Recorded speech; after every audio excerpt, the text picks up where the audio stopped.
തൃശൂർ മുണ്ടത്തിക്കോട് വെടിക്കെട്ട് ദുരന്തമുഖത്ത് നിന്നും തലനാരിഴയ്ക്ക് രക്ഷപ്പെട്ട ഷൊർണൂർ കവളപ്പാറ സ്വദേശി 57-കാരനായ ഉണ്ണികൃഷ്ണൻ സ്ഫോടനമുണ്ടാക്കിയ ഭീകരതയിൽ നിന്നും മോചിതനായിട്ടില്ല. 15 വർഷങ്ങൾക്ക് മുമ്പ് വാണിയംകുളം ത്രാങ്ങാലിയിൽ 12ഓളം പേർക്ക് ജീവൻ നഷ്ടപ്പെടേണ്ടി വന്ന വെടിക്കെട്ട് അപകടത്തിലും ഉണ്ണികൃഷ്ണന് ജീവൻ തിരികെ കിട്ടിയത് തലനാരിഴയ്ക്ക് തന്നെയാണ്. 40ഓളം തൊഴിലാളികളുണ്ടായിരുന്ന വെടിപ്പുരയിൽ പണിക്കിടെ ശുചിമുറിയിലേക്ക് പോയി തിരികെ വരുമ്പോഴാണ് ആദ്യത്തെ പൊട്ടൽ കേൾക്കുന്നത്. അപകടം മണത്ത ഉണ്ണികൃഷ്ണൻ ഓടി രക്ഷപ്പെട്ടു. ഓടുന്നതിനിടെ ഉഗ്രശബ്ദത്തോടുകൂടി പടക്കം തൊട്ടടുത്തു വന്നു പൊട്ടി. നിലത്തു വീണെങ്കിലും വീണടുത്തു നിന്നും മരണഭയത്തോടെ ഓടി രക്ഷപ്പെട്ടതിന്റെ പിടച്ചിൽ ഇപ്പോഴും മാറിയിട്ടില്ല. ഇന്നലെ ഞാൻ ബാത്റൂമിലേക്ക് പോയതാണ്. ബാത്റൂമിൽ പോയിട്ട് വരുമ്പോൾ അങ്ങോട്ട് എത്തിക്കൊണ്ടിരിക്കുമ്പോൾ ഒരു പൊട്ടൽ കേട്ടു. നേരെ ഞാൻ ബാക്കിൽ തിരിഞ്ഞ് ഓടിയപ്പോൾ ബാക്കിൽ വന്നിട്ടൊരു എന്തോ സാധനം കൊണ്ടുവന്നൊക്കെ ഒരു കുട്ടി. ഞാനപ്പോൾ അവിടെ വീണോളെ അവളെ കവന്ന് പറഞ്ഞു. വീണപ്പോൾ നീക്കാൻ പറ്റില്ല പറഞ്ഞു. പിന്നെ അവിടെ നീച്ചിട്ട് അവിടെ ചെരുപ്പൊക്കെ പോയി. പിന്നെ ഇവിടെ എന്തോ കാണുമെന്ന് അടിച്ചു. എന്നാലും വേദന സഹിച്ചിട്ട് അങ്ങനെ ഓടി രക്ഷപ്പെട്ടു. കുറേ വർഷമായിട്ട് അവിടെ 3 വർഷമായിട്ട് തുടർച്ചയായിട്ട് 3 വർഷമായിട്ട്. ശരിക്കും ഏതാണ്ട് എത്ര പേര് ഒപ്പം ഉണ്ടായിട്ടുണ്ടാവും പണിക്കാർ? ഒരു 10-40 പേര് കാണും. എന്തായാലും 10-40 പേരുണ്ടാവും.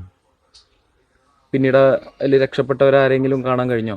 ഒരു വരുന്നൊരു ഒരാളെ കാണാൻ പറ്റി. പിന്നെ അവിടുന്ന് കണ്ണം പറഞ്ഞ ഒരാളുണ്ട്, കാണാൻ പറ്റി. പിന്നെ കുന്നങ്ങൾ ആൽത്തറ കാണാൻ പറ്റി. പിന്നെ വിൽസൺ പറഞ്ഞ വ്യക്തിനെ അവിടെ കാണാൻ പറ്റി. ചേട്ടൻ ഏത് ഭാഗത്താണ് പണിക്കുണ്ടായിരുന്നത്? തിരി കെട്ടുന്നിടത്താണോ അതോ? ഞാൻ നിറയ്ക്കുന്ന ഭാഗത്ത്. ശരിക്കും ആദ്യം തീ പിടിച്ചത് എവിടെയാ? അത് ഇവിടുന്ന് കാണാൻ പറ്റി, അറിയാൻ പറ്റി. അതൊക്കെ പുകയല്ല. അപ്പോഴേക്കും അവിടുന്ന് ഓടി. ഈ പൊട്ടലും പുക ഉള്ളതും ഓടി.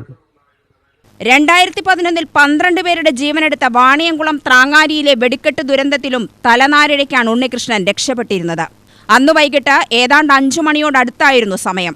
പടക്ക നിർമ്മാണത്തിൽ ഏർപ്പെട്ടുകൊണ്ടിരിക്കുകയായിരുന്നു റെയിൽപാളത്തിന് പുറത്തുള്ള വെടിപ്പുരകൾക്ക് തീപിടിക്കുന്നത്. അന്ന് സ്വന്തം സഹോദരന്റെ ജീവൻ നഷ്ടപ്പെട്ടു. ആ ഓർമ്മകൾ ഇപ്പോഴും വേദനയോടൊപ്പമുള്ളപ്പോഴാണ് ഈ ദുരന്തം. ഞാൻ പണിയെടുത്താന്ന് സ്ഥലം വിടാനാണ്. അവിടെയും ഷെഡുണ്ടാകും. അവിടെയും ഷെഡ് പൊട്ടി. അവിടുന്ന് തലനാരിഴയ്ക്ക് രക്ഷപ്പെട്ടു 2014. അതിന് പുറമെ മുണ്ടത്തിക്കോട് അപകടത്തിലും അതേമാതിരി തലനാരിഴയ്ക്ക് രക്ഷപ്പെട്ടു പോകുന്നു. ത്രാങ്ങാലിന്ന് എങ്ങനെയാണ് രക്ഷപ്പെടുന്നത്? അന്ന് ആ അപകടം നടക്കുന്ന സമയത്ത് ഷെഡിലുണ്ടോ? ഷെഡിൽ പറഞ്ഞാൽ അത് ഷെഡ് ഇപ്പോഴത്തെ ഇവിടെ പണിയിരുന്നത്. ഇവിടെ ഉടിയപ്പല. അവിടെ പൊട്ടിയപ്പോഴേക്കും ഞാൻ ഓടം നോക്കുമ്പോഴേക്കും ഇവിടുത്തെ ഉടിയപ്പല ഇറക്കി. അതായിരിക്കും ആകെ മണ്ണും പുകയും. പിന്നെ അവിടുന്ന് ഓടി രക്ഷപ്പെട്ടു. പിന്നെ ഒരാഴ്ച വന്ന് നോക്കുമ്പോൾ ഞാൻ നിന്നാളുടെ അടുത്തൊക്കെ ഓളാപുരത്തിൻ്റെ കട്ട വന്ന് പരന്ന് കിടക്കുകയാണ്. ഓളാപുരത്തിൻ്റെ കോട്ട മുകളിൽ പോയിട്ട് പണി ഇരുന്നാളത് പരന്ന് കിടക്കുകയാണ്. എല്ലാം തകർന്നു.